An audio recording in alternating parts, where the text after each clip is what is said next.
Hello guys, in today's video I will be showing you how to fix Outlook glitch problem. So the answer is easy, just go to the settings and then scroll down to the apps section and then go to the search and search Outlook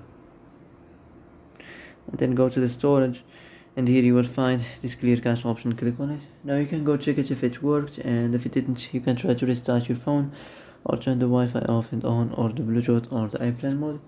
Also, you can try to clear data, but be careful. If you clear data, all this application's data will be deleted. This includes all files, the settings, the accounts, the databases, etc. So be careful if you want to clear your data.